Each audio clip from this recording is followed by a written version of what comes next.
你出去交了10几万去学化妆，老师用2分钟把这节课讲完，你不用觉得你被骗。但是我们在看短视频的时候，每一个知识点巴不得他5秒3秒就讲完，所以学不会。每一个点每一个细节都是我6、7年化妆师的经验总结，逼自己看完，你的化妆水平会进阶到 next level。妆前重点把你对粉底液底妆的诉求挪到这一步来做。如果你想要你的粉底液光滑、隐形毛孔还持久，就要使用这种有填补毛孔效果的，稍微带一点硅感的，局部涂在毛孔粗大的地方。如果你想要你的底妆持久薄，选择这种非常非常轻的，薄薄一层的。如果你上粉底液想要不搓泥又很轻薄，还不卡粉不卡纹，你就可以选择这种精华液质地的，推开之后爆水感比较强，但同时它有清爽感在的。如果你是超级大干皮，加上敏感肌，像以为一样，你想要你的粉底液滋润又持久的，就要用这种面霜质地的。那不管你的诉求是什么，都要上够量，没错，就这么多，看着吓人的那种，按摩吸收，给它一定的时间吸收进去。关键点，你让它吸收完了之后，再吸收不掉的浮在表面的这一部分，用一张干净的纸巾去把它直接压掉。这个时候，你的脱妆、斑驳、卡粉、不滋润的问题全部都被解决掉。第二，粉底液都是遵循这个规则，不要犟啊！我要想白，我要选最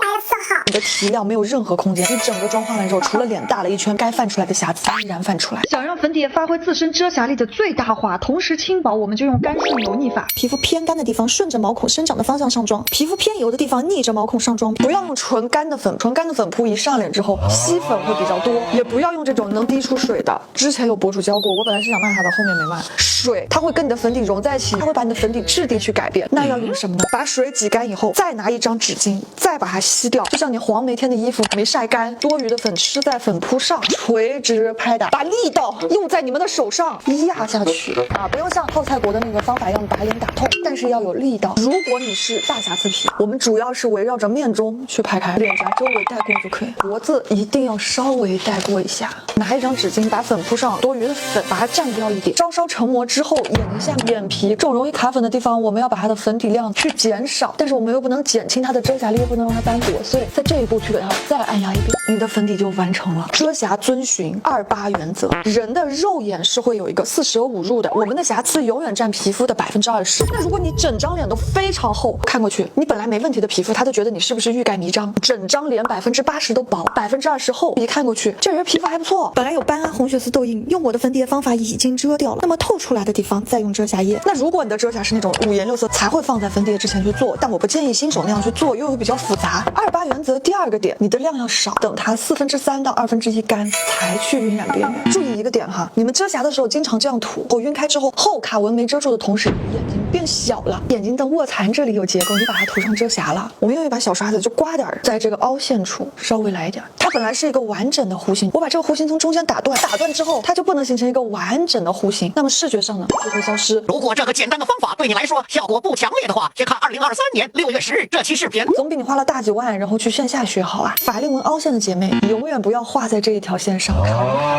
笑起来之后一点点画在这个斜坡上，我们再去晕开。遮瑕呢，它毕竟是用了产品的，社交距离会觉得非常舒适就好了啊，它不是变魔术，你的瑕疵就没了。有跟着以为到这一步的姐妹啊，评论区也跟我说一说，打个卡好吗？很多姐妹会觉得为什么我的遮瑕颜色也上了，瑕疵颜色也遮掉，但是我的脸还是觉得不干净不平滑，还是觉得脏。你的毛孔粗大这些呢，没有用定妆去定，你看你粉按压上去以后就会有磨皮感，定妆给你的作用除了让底妆时间更长以外，还要让你的皮肤看起来更光滑更磨皮。在定前必须要做的是把你的粉扑再一次蹭干净，眼睛有基线的快速的再去以按压的形式，不许蹭，全部给它按压掉。这些手上的动作别看着小，都非常非常重要。瑕疵少的地方再带过一下，多余的粉再带掉，再过一遍。遮瑕力没有减弱，但是你会觉得好像更贴了。用这种毛茸茸粉扑，不用把粉倒出来，就在这上面稍微蘸一点点，这样做一个匀粉的动作，以按压的形式快速的眼皮带过，哎，没瑕疵的地方、多余的地方稍微就拍一下就 OK。脖子不要忘了，这时候感觉是不是就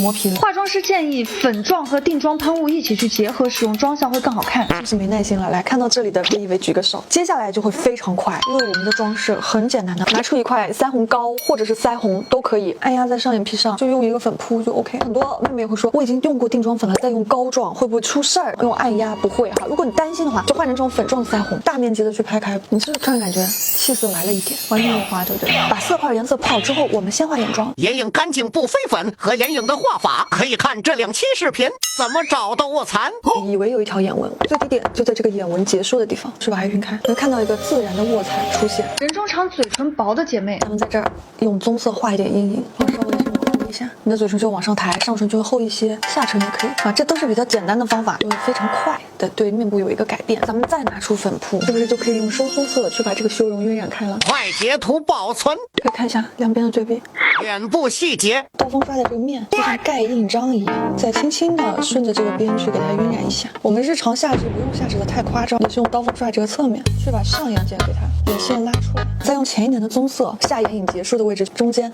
先确定卧蚕的最深点，然后再去晕染开，整个眼妆就比较自然。毛流感是近2到3年来的重点，首先就是眉毛，把眉粉用起来，颜色就是比发色浅1度。用眉粉先去确定轮廓呢，会比用眉笔方便简单很多。顺着我们眉毛自己的走向，先去把它拉出来，眉头基本控制不要管。比如说显得空的地方，我们可以反复的这样搓一下，颜色会比较上色。再拿出深一色号的眉笔哈，再来填补它的毛流感，削成鸭嘴状，然后一根一根的去画。画的时候手离笔远一点，往上一抬手腕，一抬手腕，一抬手腕，它自然就会有一根根的感觉。如果你们觉得会有眉压眼的感觉哈，就是用这个眉毛的毛流状去打破上面这根完全平直的线，是不是马上那种飘逸感、自然感就出来了？夹睫毛你们夹不翘，就是少一步推哈。一般姐妹们就是放在这儿直接这样夹，那么专业化妆师会放在这个睫毛根部以后往上推一下，露出这个白色的肉条，再夹，这样就能夹到睫毛的根部。夹一下之后往前挪一点再夹，慢慢的把它松开，它就翘了。刷上睫毛膏是不是区别很大？现在整体看的一个淡妆就完了，但是我们还差一些细节。首先我们膨胀色是不是没用上？我们现在已经有一个腮红的底色，对不对？不要用这种会非常网感，现实生活中呢是紫紫的，用这一类的膨胀色，偏粉白一些的，去把它按压在眼球的正下方，加深一点点氛围感，然后可以从内过渡一下，连接到腮红处。